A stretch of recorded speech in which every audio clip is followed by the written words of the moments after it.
यह शरीर एक साधारण सी वस्तु है। प्रकृति से ही इसका जन्म हुआ है और प्रकृति में ही यह समा जाएगा।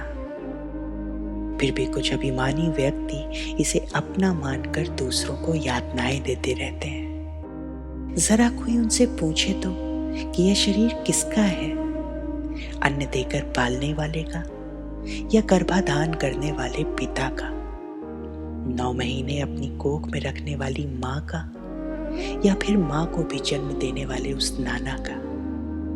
जो बलवान पुरुष बलपूर्वक इस शरीर को अपने अधीन कर लेते हैं उसका, या चिता की जिस धधकती आग में ये जल जाएगा उसका? तो जब कुछ अपना ही नहीं तो अभिमान कैसा? नलकूबर और मणिग्रीव को श्राप देने के पीछे देवर्षि नारद के 2 कारण थे। पहला कारण अनुग्रह था, उनके मत का नाश करना, और दूसरा अर्थ, श्री कृष्ण की प्राप्ति का। उखल से बंधे भगवान कृष्ण धीरे धीरे उन वृक्षों का उद्धार करने के लिए उनकी तरफ बैया बैया चल पड़े। आगे आगे भगवान और उनकी कमर से बंधा हुआ पीछे पीछे उनका उखल। बड़ा ही मनोरम दृश्य था। यमलार्जुन वृक्षों के समीप पहुंचकर श्याम सुंदर उन दोनों वृक्षों के बीच से निकलने लगे। खुद तो भगवान निकल गए और उखल उन दोनों वृक्षों के बीच में फंस गया। अपने अनुयायियों के द्वारा किया गया कार्य जितना श्रेयस्कर होता है उतना अपने हाथ से नहीं, बस यही सुनिश्चित करने के लिए भगवान कृष्ण ने उन वृक्षों का उद्धार उखल के द्वारा कराया। उखल को थोड़ा सा खींचा और वे दोनों यमलार्जुन वृक्ष जमीन पर धड़ाम से गिर पड़े। उन वृक्षों से अग्नि के समान तेजस्वी 2 सिद्ध पुरुष निकले।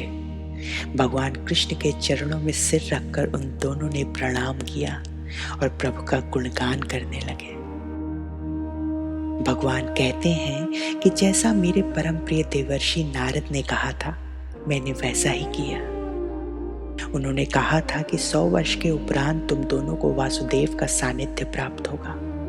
बस इसीलिए मैं तुम दोनों के निकट आया। वृक्षों के बीच में प्रवेश करना अर्थात तुम दोनों के अंतर्देश में प्रवेश करना, ताकि तुम दोनों के जीवन में क्लेश का लेश मात्र भी न रह जाए। तुम दोनों मेरे परायण होकर अपने अपने घर जाओ। अभी मुझे बक का भी उद्धार करना है। बक? कौन बक? जानने के लिए देखें कृष्ण कथा का अगला एपिसोड। उखल भी चला संग श्याम के, जैसे सीता चली संग राम के।